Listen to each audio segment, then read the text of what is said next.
driving teacher. If you don't know, I'm a C-certified instructor. I teach teens and adults. I've been doing driver's education to be 23 years this summer. So I want to talk about those qualities that you need to really connect with your students, but also build that foundation for repeat customers. I'm talking about maybe teaching the older siblings, and then 2 or 3 years later, they'll say, wow, it was such a good experience. We heard about you.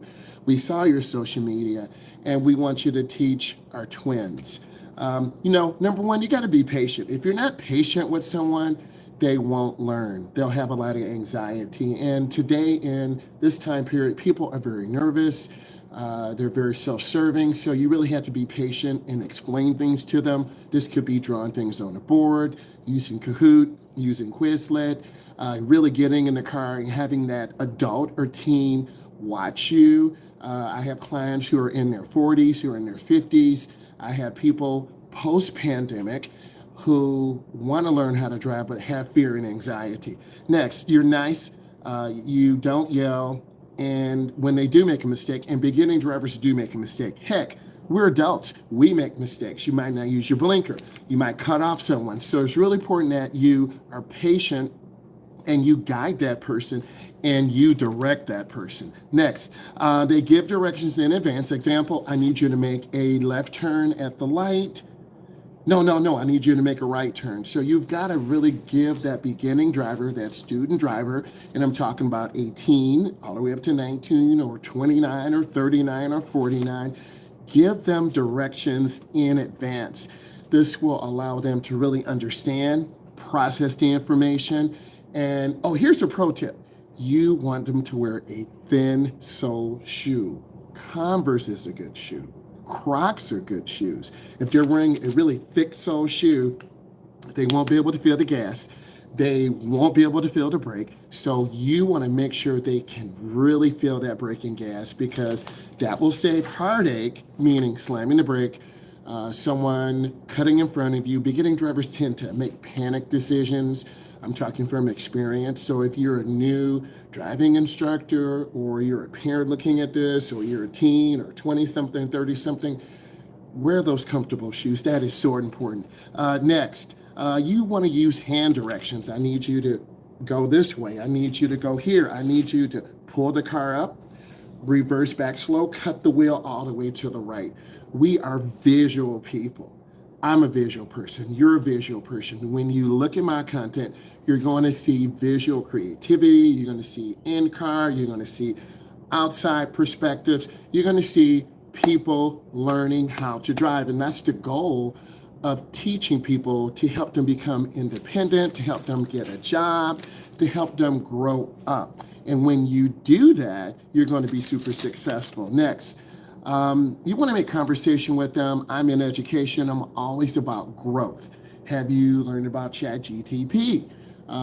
What is the next gaming computer going to get? I'm thinking about getting a 4090, getting a triple monitor set up for my students for driver's education. I've made some content on this.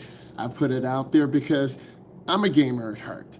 I love social media at heart. I'm a car enthusiast. So if you share some of those passions, then people will connect with you more. You just don't want to sit there, because that's boring and that's creepy. You want to really connect with your driver. You want them to feel comfortable.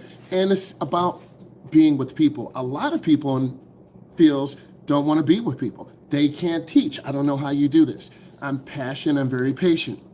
You want to use visual demonstrations. I talked about using Kahoot. I talked about Quizlet. If you are wanting some of this material, reach out to me. I can put together a program for you. Next, you have to have those mirrors adjusted properly. You want that center mirror adjusted properly. You want the right mirror adjusted properly, the left mirror adjusted properly. So when you're driving, you should be able to see their eyes looking to the left, looking up, looking to the right. So if you're an instructor, you're sitting in the passenger seat, and here's another pro tip. If you are a student and your instructor is not giving you that feedback, giving you that encouragement, you're with the wrong instructor. Instructors should be high energy, should be passionate, they should be happy to see you. You just should not feel like you're just another person sitting there. If you do, you got a boring instructor, and I'm sorry, right? Next, you want to be considerate. Everyone's a little bit different. If you have a person who's a little bit nervous, I tend to get them out first. We're starting in the neighborhoods. We're making right turns. We're making left turns. I'm showing them how to stall park, angle park, reverse in driveways. You may have to model a couple of minutes. You sit them in the other seat. You show them what to do. As an instructor, a teacher, an educator, a social media person, you got to show people what to do. Okay? Talk about what you know. I'm not a doctor. I'm not a lawyer. I'm in education. I'm a driving instructor. So talk about what you know. And when you do that, you'll become an expert in your field. People will respect you more, and then you're going to really grow and learn. So that's some advice I would give you. Next, classroom, share stories. Yesterday, I met a young man who sings in a choir. He produced music. He's producing his music around the world. This is one of my students. His dad gave me one of his CDs. Yes, do we still use CDs? But who would have ever guessed? So I was asking questions about distribution, asking questions about social media, and then we connected. That hour driving felt like 20 minutes.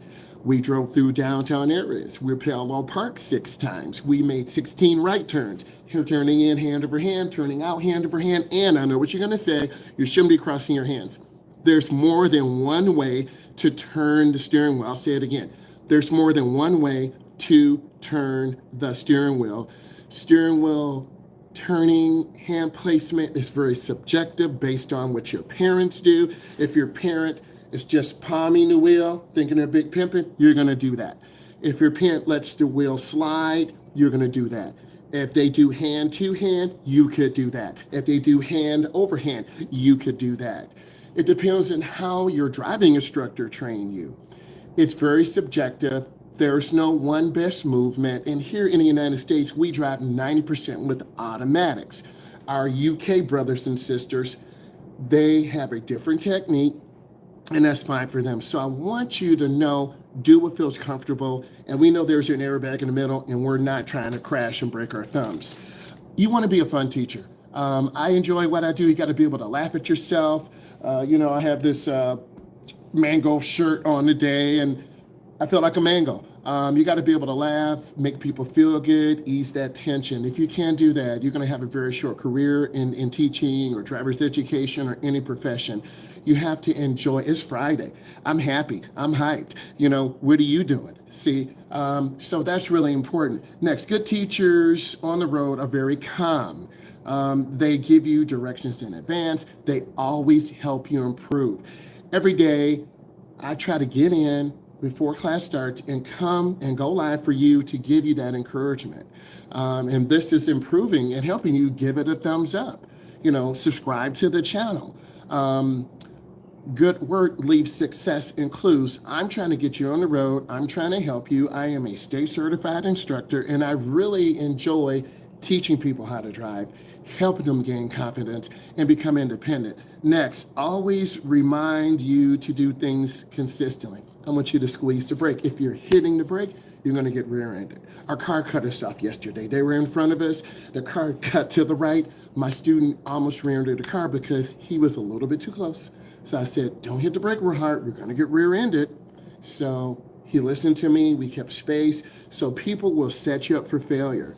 You don't want to be set up for failure. You want to be set up for success. Guys, I want to say I appreciate you. I'll be going live later today. Thank you and bye.